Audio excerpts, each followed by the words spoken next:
केजरीवाल मोदी जी को कम पढ़ा लिखा बता रहे हैं, लेकिन राहुल गांधी की डिग्री की बात क्यों नहीं करते? कि अगर डिग्री का मुद्दा जो आपने उठाया था, विपक्ष ने उठाया था, उसमें भी शरद पवार जी ने कहा कि काम पर बात करिए किसी भी प्रधानमंत्री के, डिग्री की बात पर जाना शायद सही नहीं है, ये शरद पवार जी का कहना है। और दूसरी बात जो हम कह रहे हैं, जो आज बयान दिया गया है कि राहुल गांधी अनडिजायरेबल एलिमेंट से बाहर मिलते रहे, क्या उन्हें इसका ब्यौरा देना चाहिए देश को या नहीं? आम आदमी पार्टी पीएम मोदी का डिग्री तो मांगती है, पर राहुल का नहीं, भगवत मान का नहीं। इसी दोहरे चरित्र पर आज का डिबेट राजनीतिक दलों की पोल खोलती है। देखिए, आदरणीय प्रधानमंत्री नरेंद्र मोदी जी मुख्यमंत्री काल से लेकर प्रधानमंत्रित्व के काल तक किससे कब कहां मिले, कैसे मिले, वह सार्वजनिक तौर पर जो है उपलब्ध है विषय। लेकिन श्रीमान राहुल गांधी जब भी विदेश यात्राओं पर गए, अधिकांश समय उन्होंने सुरक्षा व्यवस्था त्याग दी, गुप्त यात्राएं की हमारी भारतीय सुरक्षा व्यवस्थाओं पर, जबकि वो किसी जमाने में एसपीजी प्रोटेक्टी थे, आज भी बहुत हाईली प्रोटेक्टेड व्यक्ति हैं, फिर भी उनकी गुप्त यात्राएं होती रही हैं। और उन गुप्त यात्राओं में किन लोगों से मिलते रहे हैं, इस पर उनके स्वयं के लंबे समय तक प्रधानमंत्री, जब श्रीमती इंदिरा गांधी थी तब उनके प्रधानमंत्री कार्यालय में राज्य मंत्री रहे श्री गुलाम नबी आजाद, जो कल तक राज्यसभा में विपक्ष के नेता थे और गांधी परिवार के दीर्घकालिक जानकार हैं, अंतःपुर के जानकार हैं। वो कह रहे हैं कि आप ऐसे व्यापारियों से मिलते थे, तो राहुल गांधी का दायित्व है कि सार्वजनिक कर दें वो किससे मिलते थे, क्यों मिलते थे, क्या उनके संबंध रहे हैं। इसमें क्या लोकेश जी आप हंस रहे हैं, क्यों आप सार्वजनिक करना चाह रहे हैं या नहीं करना चाह रहे हैं? ऐसी बचकानी बातें हैं नाविका जी, ना तो कोई नाम है ना कोई पहचान है, एक गुप्त यात्राएं करते थे। ये जैसे वो एक सोनी का टेलीविजन आता है चैनल एसीपी प्रद्युमन, कुछ तो गड़बड़ है दया, कुछ तो गड़बड़। आप यहाँ अपने श्रोताओं का या व्यूअर्स का मनोरंजन करना चाहते हैं या उन्हें कुछ इंफॉर्मेशन देना चाहते हैं? अगर आपके पास कोई ठोस इंफॉर्मेशन है उसे सामने लाइए, नाम दीजिए, कुछ समय दीजिए, उस पर बातचीत की जाएगी। ये क्या जुमलेबाजी है? अनडिजायरेबल बिजनेस में कैसी बातें करते हैं आप सत्ता सुभ्राष्ट्रा जी, क्या ये इतना व्यंग और हास्यपद चर्चा है कि इसके बारे में हमें कुछ पूछना ही नहीं चाहिए, जिस तरह लोकेश जिंदल जी बता रहे हैं? क्योंकि गुलाम नबी आजाद उस पार्टी में 1-2 साल नहीं, 5-6 साल भी नहीं, 50 साल रह चुके हैं कांग्रेस पार्टी में। उन्होंने इंदिरा गांधी के साथ काम किया, राजीव गांधी के साथ काम किया, पीवी नरसिम्हा राव के साथ काम किया, सोनिया गांधी और मनमोहन सिंह जी के साथ काम किया, और अभी कुछ समय पहले पार्टी से बाहर निकले हैं G23 की जब पूरी चर्चा हुई। अब उसको लोकेश जिंदल जी कहना चाह रहे हैं कि भाई इनको तवज्जो देने की जरूरत नहीं है। को लेकर के चर्चा की। आजकल नविका जी ट्विटर का जमाना है, इंस्टाग्राम पे मुझे याद है कि राहुल गांधी जब जर्मनी गए थे तो अलग अलग पोजेस में फोटो खिंचवा करके डाली थी। तो जब वो ऐसी फोटोज डाल सकते हैं तो ये भी नहीं कहा जा सकता ना कि वो बड़े सीक्रेट पर्सनल ट्रिप्स पे जा रहे हैं तो राजनीतिक ट्रिप ही है उनकी, क्योंकि वो राजनीतिक कर रहे हैं अपने ट्रिप्स की जानकारी। तो फिर किससे मिल रहे हैं इसकी जानकारी हमें क्यों नहीं हो? जब हमारे जवान सेना पर लड़ रहे हो चाइना से और चाइनीज डेलीगेशन को राहुल गांधी मिलते हैं और आज तक उसके बारे में 1 पेजर नहीं दे पाते देश की जनता को कि उन्होंने उस डेलीगेशन से क्या बात की, तो कयास ही नहीं लगाए जाएंगे लोकेश जी, शक किया जाएगा राहुल गांधी की नैतिकता पे, उनके शायद देश प्रेम पर भी शक किया जा सकता है। और आपको ये सुनना पड़ेगा क्योंकि आप राजनीति में हैं। बिल्कुल। और 2008 में एक एमओयू भी साइन हुआ था, फर्क नहीं पड़ता। एमओयू भी साइन हुआ था 2008 में।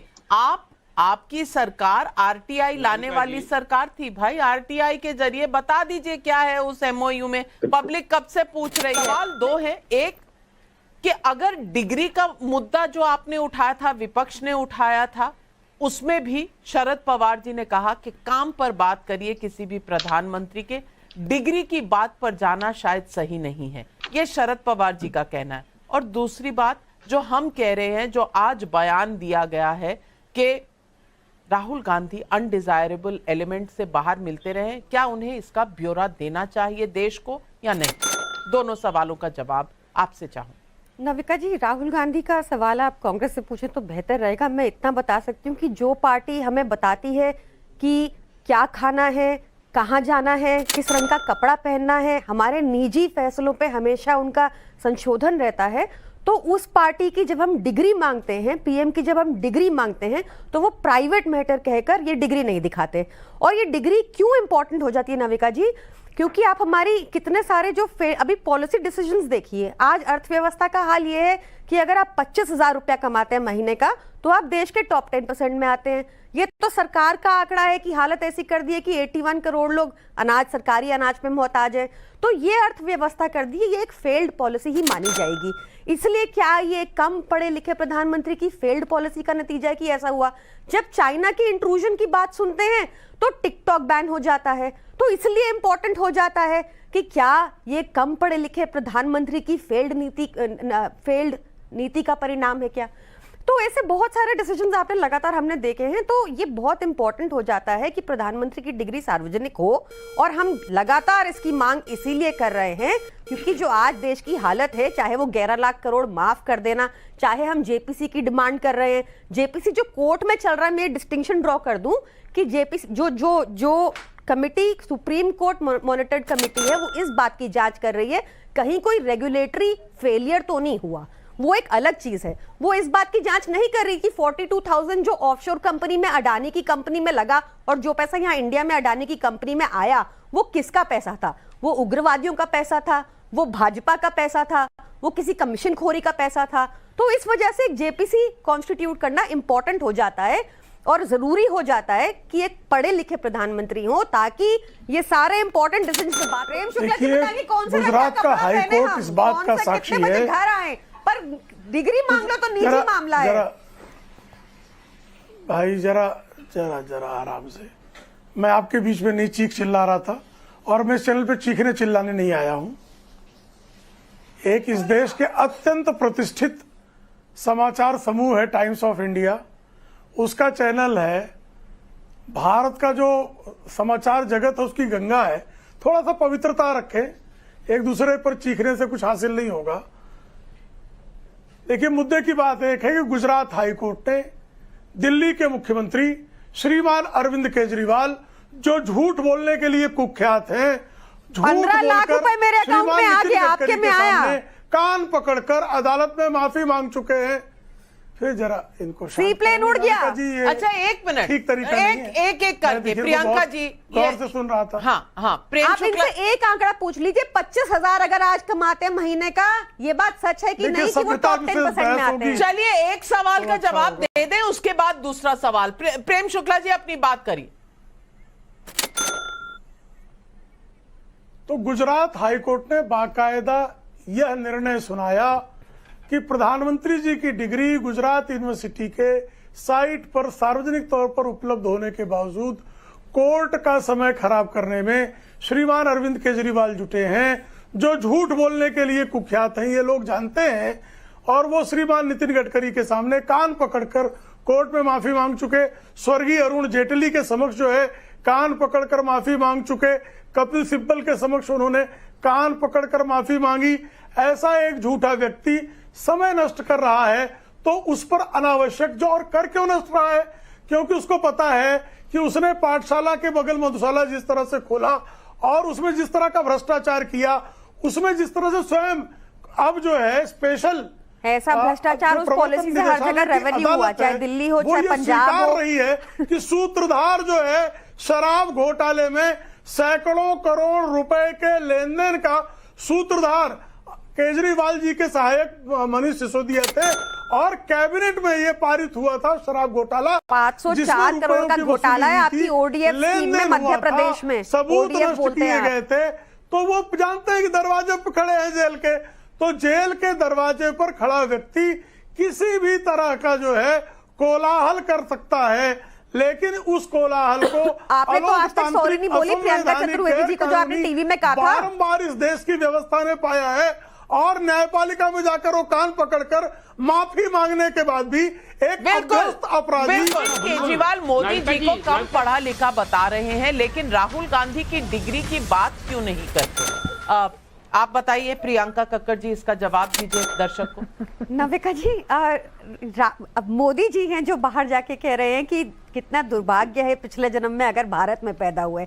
मोदी जी हैं जो कह रहे हैं नाला गैस से चाय बनानी है। मोदी जी बता रहे हैं पकौड़े तल के अपना व्यवसाय शुरू कर लो। मोदी जी बता रहे हैं कि विंड टरबाइन से आपकी आपत्ति कोई नहीं है। मोदी अब जी आप लोग जो पॉलिसीज देखिए, आज जो देश का हाल है राहुल गांधी जी के साथ आपकी ये दोस्ती हम नहीं तोड़ेंगे। आप फीड कर रही हैं वर्ड्स माउथ में। रही हूँ, हम लोग एक मुद्दा उठा रहे हैं। देखिए कम पढ़ा लिखा होना कोई प्रॉब्लम नहीं है। कौन सा मुद्दा? झूठ बोलना, अपने एफिडेविट पे झूठ बोलना कि ये डिग्री और ये डिग्री और उस डिग्री को कोर्ट में ना दिखाना, प्रॉब्लम ये है। प्रॉब्लम ये है तो प्रियंका जी, मैं सिर्फ आपसे पूछना चाहती हूँ कि ये आपको 9 साल बाद क्यों याद आया? क्योंकि अरविंद केजरीवाल जी तो उनके खिलाफ लड़े थे ना बनारस में, और एफिडेविट तब फाइल हुआ था। ऑब्जेक्शन कर देते तो शायद प्रधानमंत्री का संसद में जो मेंबरशिप थी वो ही ना मिलती। आप क्यों याद करें? बिल्कुल आपने ठीक कहा, ये आज का केस नहीं है। हमने 7 साल पहले ये केस डाला था जिसका निर्णय आज आया नविका जी, और उस निर्णय में पुराना केस और है। निर्णय में तो कुछ नहीं मिला, तो आप कोर्ट को नहीं मानते?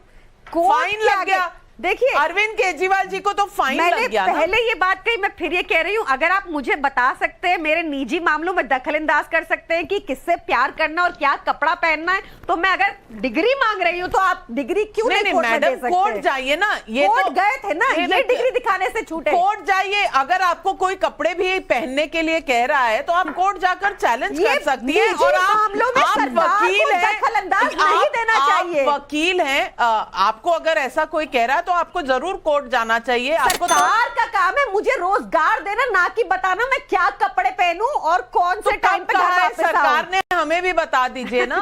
कब कहा है? नविका जी, इस सरकार के मुद्दे रहे हिंदू मुस्लिम, इस सरकार का मुद्दा कभी नहीं रहा। कभी आप कपड़े लत्ते पे होती हैं, कभी आप हिंदू मुस्लिम पे आती है। आप हर मुद्दा टापती जा रही हैं, आप किसी मुद्दे का स्ट्रेट आंसर नहीं दे।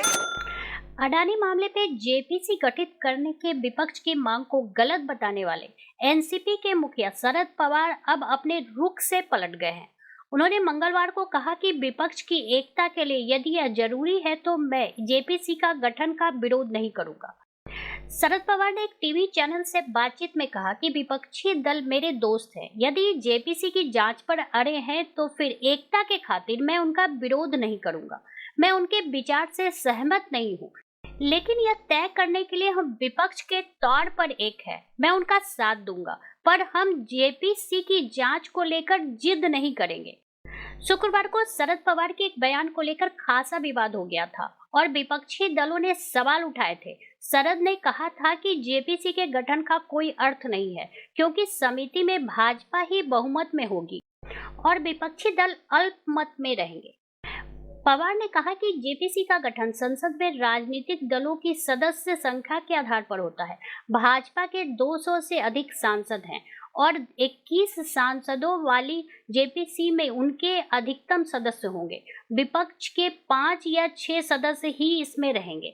ऐसे में इतना कम संख्या होने पर विपक्षी सांसद कैसे प्रभावशाली भूमिका अदा कर सकेंगे? फिर भी विपक्ष के लोग यदि जेपीसी की मांग पर अड़े हुए हैं तो फिर एकता बनाए रखने की खातिर मैं उनका साथ दूंगा। इसके पहले उन्होंने अडानी के मामले पर संसद ठप किए जाने पर भी सवाल उठाया था। इस डिबेट को लेकर आपकी क्या राय है, हमें जरूर बताएं। हमारे साथ जुड़े रहने के लिए चैनल को लाइक एंड सब्सक्राइब करना ना भूलें।